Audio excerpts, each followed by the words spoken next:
मेरी उम्र 87 ईयर्स है। मैं मस्जिद बनाने की खातिर फ़िलहाल नवाखा पुंडे में ठहरा हुआ था। तो मैं 2002 में मेरी पोतरी के नाम पे एक मकान खरीदा नवाखा पुंडे में, जिसके 2 पोर्शन के रजिस्ट्रियाँ किया था। तो एक रोड पे था, एक बाजू था गली में। तो वो मकान मैं बच्ची के नाम पे लिया और बच्ची को हिदायत दिया था कि मेरे मरने तक इसका किराया मैं लेते रहूँगा। मेरे मरने के बाद किराया तुम ले लेना या उसमें शिफ्ट हो जाना। तो और उनको मैं बोला भी चंद दिन के बाद कि तुम लोग किराए के घर में है, इसमें शिफ्ट हो जाओ। तो वो नहीं होना चाह रहे थे, वो हमको नको। तो वैसे मैं गुजारा, थोड़े दिन मैं किराए को दिया, स्कूल को दिया, ब्रिलियंट स्कूल अभी भी वहाँ मौजूद है। हम सामने शिफ्ट करा के मैं मस्जिद बनाने की खातिर शिफ्ट करा दिया। और एक बैगों की दुकान है उसके बाजू ही, उनको भी मैं मस्जिद बना रहा हूँ बोल के खाली करा दिया। अभी इस वक्त भी बाजू छे वो लोग। वो बैगा वालों से, ब्रिलियंट स्कूल वालों से आप पूरी इंक्वायरी कर सकते हैं कि उसका किराए मैं लेता था, मैं तामीर करता था, मैं बल्दिया टैक्स बनता था, उसकी जिम्मेदारी पूरी मेरे पर थी। मैं रसीद लिख के मैं किराया लेता था उनसे। तो वो रसीद देते गए। उसके बाद 2012 में मेरी बीवी का भी इंतकाल हो गया। होने के बाद भी मैं इनको बोला कि भाई तुम आके मकान में चले जाओ, मैं पेपर देता हूँ, ले लो। तो इनकार कर दिए उन्होंने। उससे पहले ही बोल दिए थे कि हमारे को नहीं होना, मेरे वालिद को तुम्हें तल्ला दिया, मेरे को नहीं होना मकान। तो गिफ्ट कर दिया उसको। भाई तुम जाकर रह जाओ। तो नहीं, तुम मेरे वालिद को बोल दिए, मैं मकान खरीदा बच्ची के नाम पे, अब मेरे को मकान नहीं होना, मैं आपको गिफ्ट दे दे रही हूँ, आप कुछ भी कर लो, क्या भी कर लो, मकान मेरे को नहीं होना, बोल के चले गए।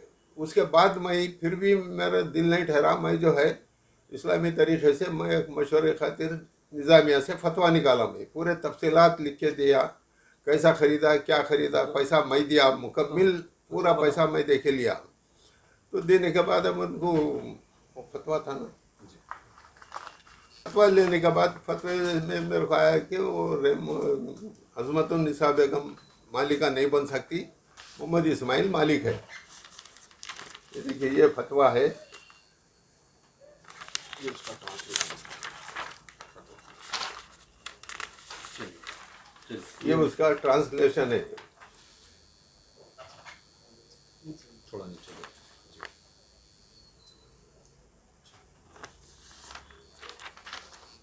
उसके बाद फतवा भेजने के बाद मैं 2013 में मेरे दूसरे पोते के नाम पे रजिस्ट्री कर दिया, उसको गिफ्ट रजिस्ट्री कर दिया। करने के बाद उन्होंने 2013 में उनको मालूम हुआ, शायद उन्होंने जाके चंद्रानगोटा पुलिस PS में जाके कंप्लेन करके पेपर गुम गए बोल के कंप्लेन करे उनको। जब उनके पास पेपर ही नहीं थे, पूरे चीज़ा मेरे पास थे, तो मैं रजिस्ट्री जैसे ही बच्चे को करा तो बच्चे के नाम से उन्होंने डॉक्यूमेंट के गुम गए बोल के चंद्रानगोटे में PS में दरख्वास्त दिए। तो देखे उन्होंने कापियाँ निकाले भी, शायद मेरे को तो नहीं मालूम। मगर उसके बाद उन्होंने उधर हो गए, हम इधर हो गए, कभी उनसे बातचीत नहीं हुई, न मेरी ही ना उनकी हुई। 2012 के बाद कभी मुलाकात नहीं हुई। तो अब होते होते हम वैसे ही रहने के बाद जो है, मैं 2019 के करीब लॉकडाउन से पहले मेरे प्रॉपर्टियाँ अब उम्र हो गई बोल के दिल में आ गया, तो मैं मेरे प्रॉपर्टियाँ दूसरे बच्चों को भी तकसीम कर दिया। मैं सब पोतरा पोतरी को तकसीम करके रजिस्ट्रियाँ करके दे दिया। मैं बाद में फिर मेरे को ख्याल आया कि भाई चलो अभी एक छोटा मकान बनाया मैं मस्जिद के बाजू, वो मकान वो बच्ची को दे देंगे जाने उसको बोल के ख्याल आया। तो मैं खुद उनके घर को गया, मैं जाके बुला के लाया कि आप दोनों आके मियाँ बीवी देख लो, देख लेके अगर आपके समझ में आ रहा तो ले लो, मैं आपको दे देता हूँ।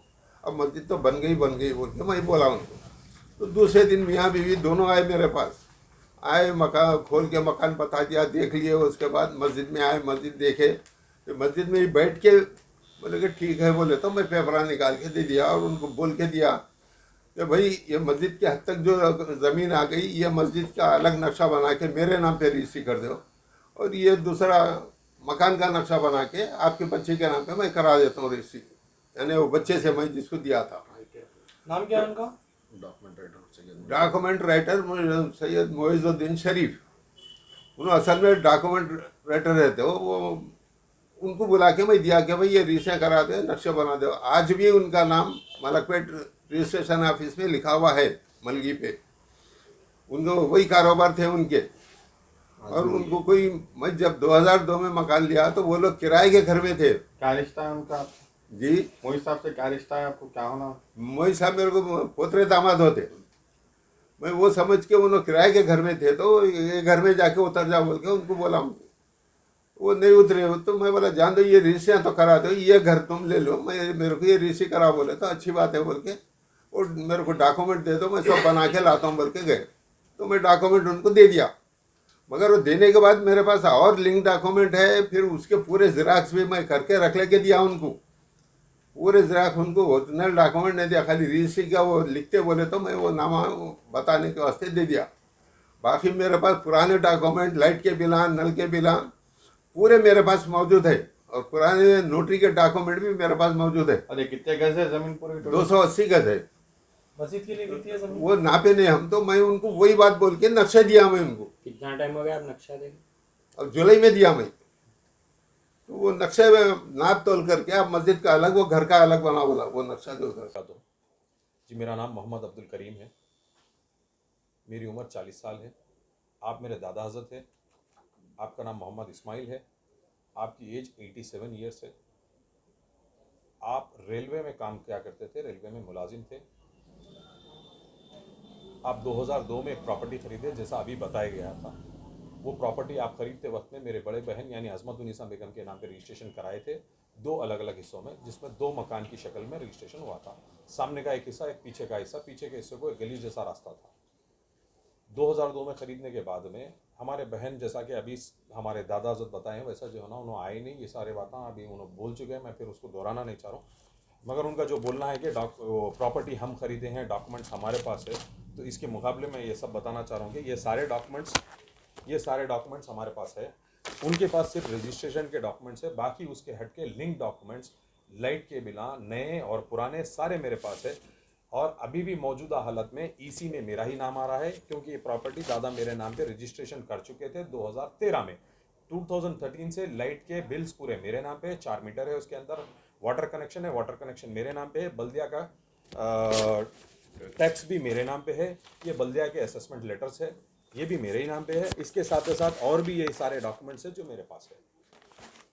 इसके अलावा उनका ये बयान है हमारे बहनोई साहब का, सैयद मोइजुद्दीन शरीफ साहब का, कि उन्होंने कब्ज़ा करने के ताल्लुक से मस्जिद बनाए। मस्जिद बनाने के बाद कब्ज़ा करने से क्या फ़ायदा हो सकता? किसी का कोई ज़ाती मफाद उसमें नहीं हो सकता। सिर्फ उसमें 2 मलगी रखी गई, क्योंकि वो रोड पे है प्रॉपर्टी, तो 2 मलगी से मस्जिद के कुछ ज़राए आमदनी हो जाता, उसकी वजह से 2 मलगी रखे गए। तो ये मेरे दादा हज़रत जो मस्जिद बनाए हैं, ये पहली मस्जिद नहीं है। इससे पहले भी उन्होंने एक और मस्जिद बनाया है, जो मस्जिद रहीमुनिसा है, जो चिराग अली नगर किशन बाग में है। यहाँ तक कि उसको उन्होंने वक्फ भी करवाया है। ये गेजेट की कॉपी है। ये गेजेट में ये पेज पे इनका जिक्र है, मस्जिद रहीमुनिसा और मुतवल्ली मोहम्मद इस्माइल साहब। तो ये आप पहली मस्जिद नहीं बनाए। अगर पहली मस्जिद बनाए होते, आपका जो बोलना है कि कब्जा करना, ये सारी बातें गलत है। और ये जो 2002 में प्रॉपर्टी के बाद 2002 में जो प्रॉपर्टी खरीदी गई थी हमारे बड़े बहन अज़मतुन्निसा के नाम पे, वो भी पहली प्रॉपर्टी नहीं है। ईसी वो भी पहली प्रॉपर्टी नहीं है। उससे पहले भी दादा हज़रत हमारे एक और प्रॉपर्टी खरीदे थे, उसका ये ईसी है, ऑनलाइन में अभी निकाला हूँ। ये उस वक्त अज़मतुन्निसा 5 साल के थे, माइनर थे। उस वक्त minor represented by natural guardian father के नाम से रजिस्ट्रेशन हुआ था, क्योंकि अब 2002 में उन्होंने मैरिड थे, उनके शौहर के नाम के साथ दिया गया अज़मतुन्निसा बेगम, वाइफ ऑफ सैयद मोइजुद्दीन शरीफ। महज उन्होंने ऐसा बोलने से प्रॉपर्टी उनकी नहीं होती, पैसा हमारे दादा हज़रत का ही है, और उन्होंने ही बनाए इसे। 1985 का भी ये डॉक्यूमेंट है। इसमें सफीना होटल के सामने मलगी है, जो मलगी को अब उन्होंने किराए पे देना चाह रहे हैं। ये मलगी के डॉक्यूमेंट भी दादा हज़रत उनको दे चुके हैं। लॉकडाउन से पहले दादा हज़रत जो है, जो कुछ प्रॉपर्टी उनके नाम पे थी, वो सारी प्रॉपर्टीज भी हम लोगों के नाम पे, यानी हमारे भाई बहन के नाम पे रजिस्ट्रेशन कर चुके हैं। उसी लिए उनको भी बुला के प्रॉपर्टी के डॉक्यूमेंट दे दिए कि मस्जिद के पीछे जो मकान है वो मकान उन्होंने रख सकते। मकान जो बनाया गया है, मकान की शक्ल ये है, जो G+1 है। ग्राउंड और फर्स्ट पे दोनों बिल्कुल सेम कंस्ट्रक्शन है।